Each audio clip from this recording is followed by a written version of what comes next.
नमस्कार दोस्तों। आज आपके सामने ओरा बुक टॉकिंग सदायन की बुक के अगले कड़ी के साथ आपके साथ उपस्थित हुआ। आइए दोस्तों, इसको बड़े ध्यान से सुनते हैं। लेसन एक, आभा का पत्रीकरण। आभा का पत्रीकरण एक वास्तविकता है। इथरिक, एस्ट्रल और मानसिक शरीर में हमारे 7 सिद्धांतों पर काम करते हैं। उदाहरण के लिए मुख्य केंद्र उद्देश्य के सिद्धांत के माध्यम से रहता है। करुणा के सिद्धांत के संपर्क के माध्यम में से रहता है।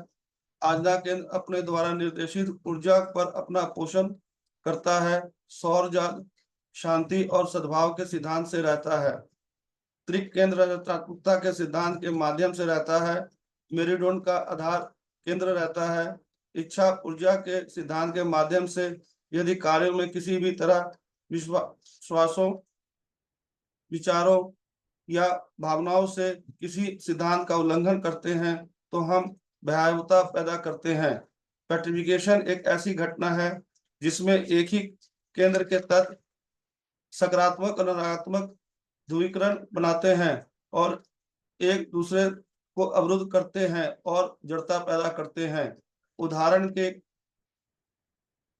करुणा के विरुद्ध कोई भी कार्य हृदय केंद्र और संचार प्रणाली के आसपास कुछ मात्रा पथरी का कारण बनती है। हर बार जब हम रचनात्मकता की शक्ति का दुरुपयोग करते हैं तो हम अपने पवित्र केंद्र में पेट्रिफिकेशन पैदा करते हैं। हर बार जब हम अपनी आत्मा के मूल उद्देश्यों के खिलाफ काम करते हैं या जीते हैं तो हम पेट्रिफिकेशन का कारण बनते हैं। सिर के केंद्र में और संबंधित पीनियल ग्रंथि में जब पेट्रिफिकेशन आगे बढ़ता है तो केंद्र ऊर्जा पंप नहीं कर पाते हैं और उनके संबंधित अंग या सिस्टम खराब हो जाते हैं। आभा में पथरीकरण सूखे रंग की तरह दिखाई देता है। जब आभा मंडल पर पथरीकरण की कई परतें चढ़ जाती हैं तो व्यक्ति का ब्रह्मांड से संपर्क टूट जाता है और वह स्वार्थी और अपराधी बन जाता है। हमारा आभा मंडल समग्र रूप से एक संवेदनशील उपकरण है जो हमें इस ब्रह्मांड के जीवन के साथ सामंजस्य बनाए रखता है। जब आभा धूमिल हो जाती है तो व्यक्ति अपनी दिशा, अपना संतुलन और स्थिरता खो देता है और खुद को क्षय के लिए तैयार कर लेता है। ठीक वैसे ही जैसे किसी व्यक्ति की आभा किसी राष्ट्र या समूह किसी व्यक्ति की आभा या राष्ट्र या समूह की आभा अधिक या कम सीमा तक भयभीत हो सकती है, जिसके परिणामस्वरूप जड़ता, अवसाद और अराजकता हो सकती है। राष्ट्रीय जीवन में शोषण, भारी कराधान और स्वतंत्रता का हनन पथरीकरण के निरर्थक प्रभाव हैं। जब भयावहता बढ़ती है तो सत्तारूढ़ निकाय अपनी विवेक और दिशा खो देते हैं और जीवित रहने के लिए अपने ही लोगों को नष्ट करने की कोशिश करते हैं। पेट्रिफिकेशन सिद्धांत द्वारा उत्पन्न प्रतिक्रिया का परिणाम है। विचारों, भावनाओं, शब्दों और कार्यों की प्रतिक्रिया केंद्रों में संघर्ष पैदा करती है। संघर्ष केंद्रों का कमजोर कर देती है और पतन की ओर ले जाती है। उदाहरण के लिए हृदय का सिद्धांत या करुणा समावेशिता है। जब आप इस सिद्धांत के विरुद्ध सोचते हैं, बोलते हैं या उसके विरुद्ध सोचते हैं तो आपका हृदय प्रतिक्रिया करता है और उन विचारों, शब्दों या कार्यों को अस्वीकार या स्वीकार करने का प्रयास करता है। अस्वीकृति के क्षण में सिद्धांत और सिद्धांत की प्रतिक्रिया, दो ऊर्जाएं टकराती हैं और आपके हृदय केंद्र को एक हानिकारक झटका लगता है। यदि ये झटके बार बार दोहराए जाते हैं तो आप अपनी कब्र खुद ही खोद रहे हैं। हमें याद रखना चाहिए कि उपयुक्त 7 सिद्धांतों के पीछे मुख्य सिद्धांत स्वयं दिव्य उपस्थिति है, जो एक स्व और सौंदर्य, अच्छाई, धार्मिकता, स्वतंत्रता, खुशी और प्रयास, बलिदान, सेवा के लिए खड़ा है। किसी केंद्र का पेट्रिफिकेशन ऊर्जा को उस तक पहुंचने से रोकता है। विपरीत ग्रंथि या अंग, जब भी ऊर्जा का प्रवाह कम हो जाता है तो अंग अधिक ऊर्जा तक पहुंचने के अनुपात से बाहर हो जाता है, लेकिन जैसे जैसे वह बढ़ता है उपलब्ध ऊर्जा कम होती जाती है और अंग अंतर नष्ट हो जाता है। अंग का बढ़ना उनके आसन विनाश का संकेत है। यदि कोई अपने श्वास को बहाल करना चाहता है तो मानव आभा के डरे हुए स्थानों को ढीला करना होगा। आभा में क्रिस्टलीकरण की वृद्धि हमारे अधिकांश स्वास्थ्य, भौतिक, नैतिक और सामाजिक समस्याओं के लिए जिम्मेदार है। आभा की कल्पना पानी के तालाब के रूप में करें, जिसमें आप तैरते हुए बर्फ के टुकड़े और आभा में पथरीले धब्बे देख सकते हैं। कभी कभी यह ऐसा होता है, समान कंपन के माध्यम से यह पत्थरनुमा धब्बे बड़े क्रिस्टल बनाने के लिए एक दूसरे की ओर खींचे जाते हैं। एक समान विभाजक के कारक के कारण कभी कभी सभी टुकड़े अचानक एकजुट हो जाते हैं और आभा की पूरी सतह पर बर्फ की एक परत बना देते हैं। यह एक बहुत ही खतरनाक स्थिति है जो पूर्ण जड़ता, अवसाद और आत्महत्या की ओर ले जाती है। यही बात है किसी समूह या राष्ट्र की आभा के साथ भी हो सकती है। हमारे अस्तित्व में क्रिस्टलीकरण विरोधी तत्व भी है। उदाहरण के लिए एक सुंदर जीवन जीने का एक मजबूत निर्णय क्रिस्टलाइजेशन के ज्वलन ब्रेकर के रूप में खड़ा होता है। हमारी आकांक्षाएं, पिछले अच्छे कर्म, वीर छवियों, यादें, सौंदर्य, प्रेम और करुणा, गंभीरता, सद्भावना इत्यादि सभी आपकी आवा में ऐसे तत्व हैं जो कुछ क्रिस्टलीकरण को रोकते हैं। हमारा आंतरिक मार्गदर्शक कभी कभी हमें रिचार्ज करता है, हमारे अस्तित्व के भीतर बिजली के धाराओं को बहाल करता है। कभी कभी हमारे शिक्षक या मित्र आत्मा हमारे सिस्टम को रिचार्ज कर सकते हैं और हमारे क्रिस्टलाइजेशन या पेट्रिफिकेशन पर काबू पाने का मौका दे सकते हैं।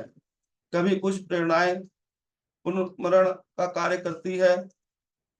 ये प्रेरणाएं सुंदरता का आनंद लेने, एक रचनात्मक पुस्तक, एक ज्ञानवर्धक व्याख्यान या उत्थानशीलता संगीत के माध्यम प्राप्त होती है। हमारी आभा में आनंद के हीरे मोती भी हैं। मोती हमारे सर्वोत्तम से बनते हैं। विचार, शब्द और कर्म हमारे वीरतापूर्ण कार्य और कर्म हैं। ये रतन हमारी आभा में रहते हैं और किसी भी प्रकार के क्रिस्टलीकरण पर हमला करके और पिघलाकर केंद्रों, ग्रंथियों और अंगों में बहाली लाकर हमारी आभा में प्रवाह और परिसंचरण को निरंतर बनाए रखने का काम करते हैं। जब हम इन खजानों को अपनी आभा में बढ़ाते हैं तो एक सुरक्षात्मक माला का निर्माण करते हैं। एक महान पहर अंतरिक्ष में चमकती है, सुंदर खुशबू बिखेरती है। अजय बुद्धि में हमें आनंद और ज्ञान के रतन इकट्ठा करने की सलाह दी जाती है। ये मोमबत्तियां हैं जो अनंत तक हमारे रास्ते पर चमकेंगी। हीरे और मोतियों का एकीकरण परमानंद प्रेरणा और पुनरुत्थान के क्षणों का निर्माण करता है। हमारे आसपास हर्षित, उत्साही और स्वतंत्रता प्रेमी मित्रों का होना अच्छी बात है। वे हमें रिचार्ज करने का कार्य करते हैं। उनकी उपस्थिति क्रिस्टलीकरण को बनने से रोक सकती है। क्रिस्टलीकरण खुशी और उत्साह उग्र तत्व है। क्रिस्टलीकरण खुशी और उत्साह उग्र तत्व है जो उपचार करते हैं, शुद्ध करते हैं और उत्थान करते हैं। इसके विपरीत व्यक्ति को अवसादग्रस्त या नकारात्मक मित्रों की सेवा करते समय सावधान रहना चाहिए, क्योंकि वे व्यक्ति की घबराहट को बढ़ाते हैं। आभा के पृथक्करण के मुख्य योगदान करता है।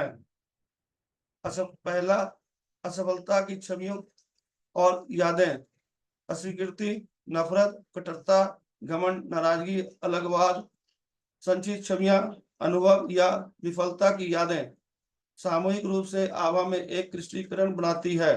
सफलता और उपलब्धि की छवियां, यादें और अनुभव हमारे भीतर हीरे और मोतियों के सुरक्षात्मक जाल का निर्माण करते हैं। दूसरा, अस्वीकृति एक क्रिस्टलीकरण पैदा करती है। चीजों को अस्वीकार करने या करने में बहुत सावधानी बरतनी चाहिए। अस्वीकृति हमेशा इस तरह से की जानी चाहिए कि अस्वीकार किए गए व्यक्ति के मन में नकारात्मक छवि ना बने। जब किसी व्यक्ति को बलपूर्वक अस्वीकार कर दिया जाता है, जब किसी जाति को अस्वीकार कर दिया जाता है इत्यादि, तो उनकी आभा में पथरी विकसित हो जाती है जो विनाशकारी संचारक ताकतों के रूप में कार्य करती है। अस्वीकृति की मनोवृत्ति में रहकर कोई अपने विरुद्ध सेना तैयार कर सकता है। अजय बुद्धि के साहित्य में हमने सलाह दी कि हम अपनी अपेक्षाओं के बारे में बहुत सावधान रहें ताकि स्मृति से निराश न हो। कुछ स्कूलों में शिक्षक स्वयं को अस्वीकृति के हमलों से मुक्त करने के लिए बुद्धिमान निष्क्रियता विकसित करने की सलाह देते हैं। अस्वीकृति के विचार को थोड़ी व्याख्या की आवश्यकता है ताकि हमारी सोच गुमराह ना हो। उदाहरण के लिए, यदि कोई अमीर आदमी आपके पास आता है और आपसे आपकी जैकेट, जूते और शर्ट मांगता है, तो आप उसे अस्वीकार नहीं कर रहे हैं या नहीं कहकर उसकी आभा में क्रिस्टलीकरण पैदा नहीं कर रहे हैं। धार्मिकता ही एकमात्र सिद्धांत है। केवल जब आप इस सिद्धांत को तोड़ते हैं तो आप अस्वीकृति उत्पन्न करते हैं। कभी-कभी आपकी बुद्धि धर्म और अधर्म के बीच अंतर नहीं कर पाती, लेकिन धर्म का सिद्धांत अस्वीकृति का प्रभाव पैदा किए बिना कार्य करता है और इनकार कर देता है।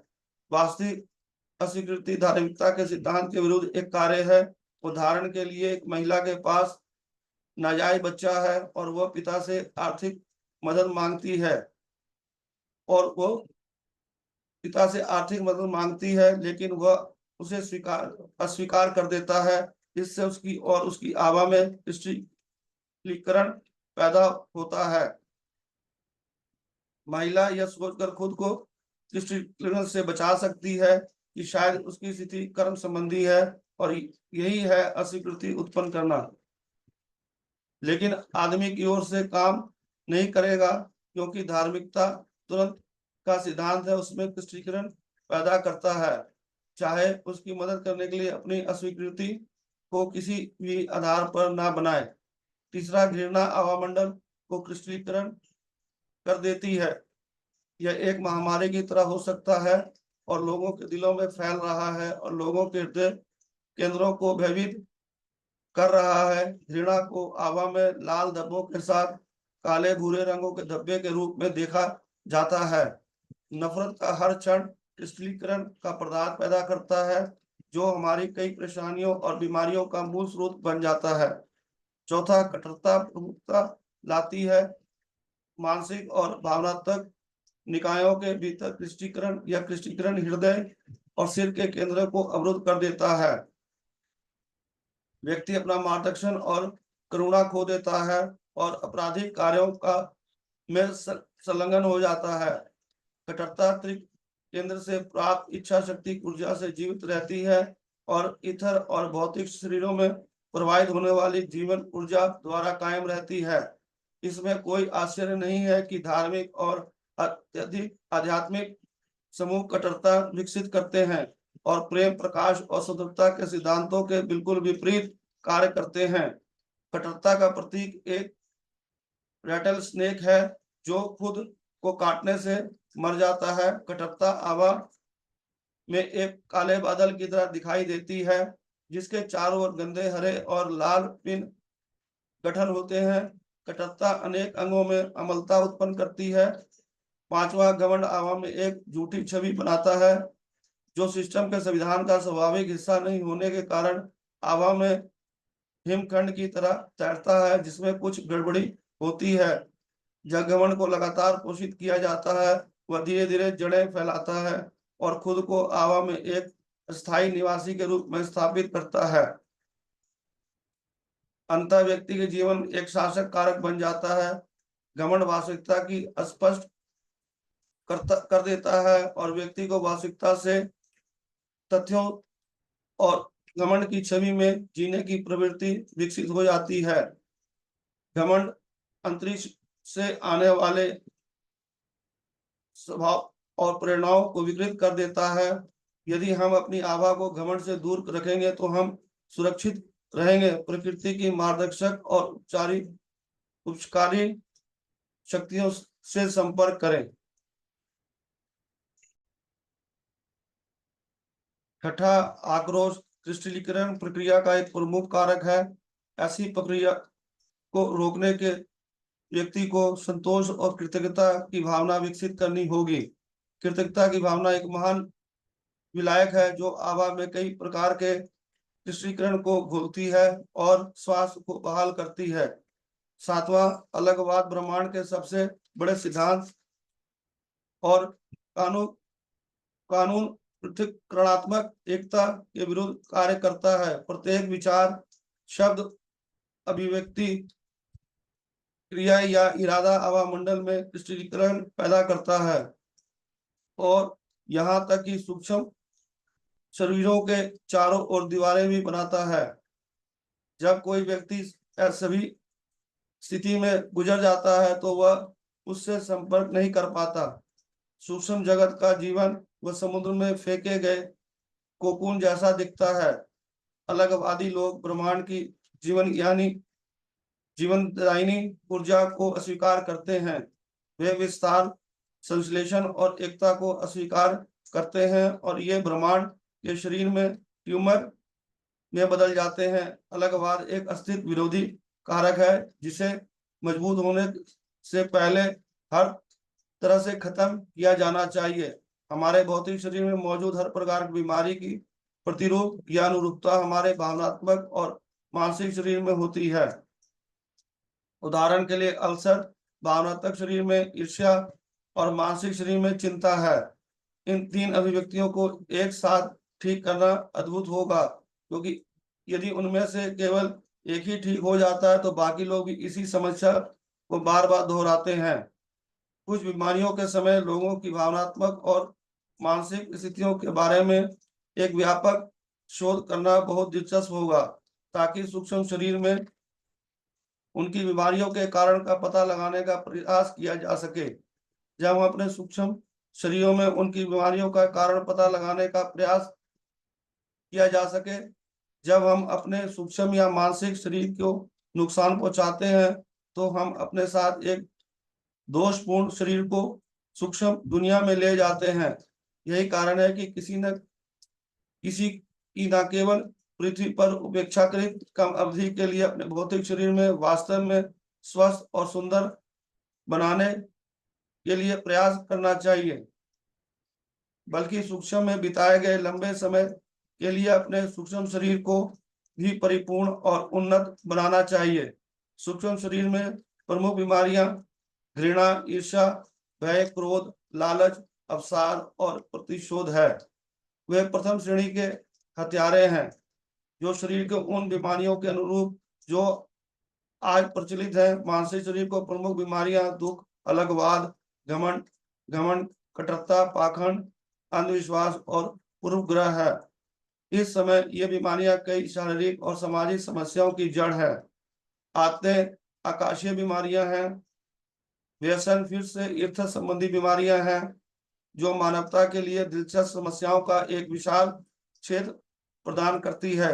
जो कीटाणु या सूक्ष्म जीव होते हैं हमारे शरीर में मौजूद, वास्तव में वास्तविक रोगाणुओं और रोगाणुओं के वाहन है जो हमारी आभा में मौजूद है। कीटाणुओं की शुरुआत आभा में होती है या वे हमारी आभा में आयातित होते हैं। आभा में वे पोषण चाहते हैं, वे बढ़ते हैं और फिर भौतिक शरीर पर हमला करते हैं। आभा में कीटाणुओं के प्रसार के लिए सबसे अच्छा स्थितियां अवसाद, क्रोध, भय, घृणा, ईर्ष्या और बदला है। यह सच है कि इससे पहले कि आपका शरीर कीटाणुओं से दूषित हो, आपकी आभा सबसे पहले दूषित होती है। संक्रामक रोगों के रोगाणु एक भौतिक शरीर से दूसरे शरीर में नहीं बल्कि एक आभा से दूसरी आभा में फैलते हैं। यदि कोई व्यक्ति बीमार है, उसकी आभा रेडियोधर्मी है, तो आप स्पर्श के माध्यम से उसके कीटाणुओं को नहीं पकड़ पाते हैं। आभा कीटाणुओं को आयातित करती है और उन्हें मार देती है या उन्हें बढ़ा देती है और फिर मामलों में प्रत्यक्ष उन्हें भौतिक शरीर दे देती है। यदि कुछ संदूषण जो दो भौतिक शरीरों के बीच होता है या क्योंकि चिकित्सक प्रत्यारोपित से दूसरे उपकरण एक शरीर में होते हैं तो संदूषण नहीं होता है, जब तक कि आभा में उसका समकक्ष रोगाणुओं द्वारा पराजित नहीं हो जाता है। उत्साह, प्रेम, कृतज्ञता, ऊंचे विचार और त्यागपूर्ण सेवा की भावना उस कई आभा में विद्युतीकरण करता है जो हम लोग को जला और नष्ट कर दे सकती है। दरअसल आभा मंडल एक बहुआयामी क्षेत्र है जहां हमारे जीवन की प्रमुख लड़ाई चलती है। आभा मंडल में बीमारियां हैं, विभिन्न संरचनाएं उदाहरण के लिए लालच एक ऑक्टोपस जैसा दिखता है और आभा के भीतर तैरता रहता है। यह अपने निकट के अन्य व्यक्तियों की आभा में भुजाएं चिपका देता है। ईर्ष्या एक उग्र तल लाल कीड़े की तरह है जो आभा को खा जाता है। नफरत जमीन से निकलने वाली जहरीली धुएं की तरह है। डर एक एसिड धूंध की तरह है जो तंत्रिका चैनलों पर फैलता है, गुर्दे में जमा होता है। ग्लैमर और नकारात्मक भावनात्मक आभा के कुछ हिस्सों को नष्ट कर देता है। भ्रम, कटुता और घमंड के विचार रूप मानसिक आभा को खराब कर देते हैं और उस पर कॉल्स बना लेते हैं। इन मामलों में आभा का नियमित रूप से विस्तार नहीं हो पाता और हमारी आभा को घाटी या दीवारें अस्तित्व में आ जाती हैं। ईथर शरीर क्रिस्टलीकृत हो जाता है। माया का संचय करके माया संचित समूहक सुझावों या अति उत्तेजना की तकनीकों की प्रेरणा है। माया का संबंध अधिकतर सेक्स और भोजन से है। जब ईथर शरीर क्रिस्टलीकृत हो जाता है तो शरीर अपने वजन पर नियंत्रण खो देता है और परिणाम मोटापा होता है। ईथर शरीर को अच्छे आकार में रखने के लिए व्यक्ति को गहरी सांस लेने और भारी श्रम करने का अभ्यास करना चाहिए और वसा युक्त भोजन, स्टार्च, चीनी और शराब से बचना चाहिए। आभा क्रिस्टलीकरण के कार्य को अवरुद्ध करता है और लसिका प्रणाली है और ग्रंथियों को प्रभावित करता है। शरीर में संचार प्रणाली ईथर शरीर द्वारा नियंत्रित होती है। निम्नलिखित भी एक सूची है।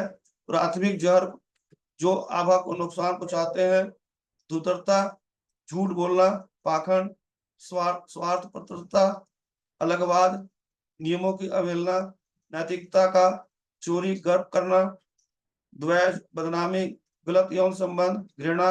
हम जानते हैं कि चेतना की स्थिति आभा को और आभा के माध्यम से भौतिक शरीर को प्रभावित करती है, लेकिन इसका उल्टा ही सच है। जब इंसान अपना आभा मंडल बदल लेता है, बाहरी प्रभावों के माध्यम से न केवल शरीर का स्वास्थ्य प्रभावित होता है बल्कि उसकी चेतना की स्थिति में भी विभिन्न परिवर्तन होते हैं जो ईथर शरीर के माध्यम से शरीर को गहराई से प्रभावित करते हैं।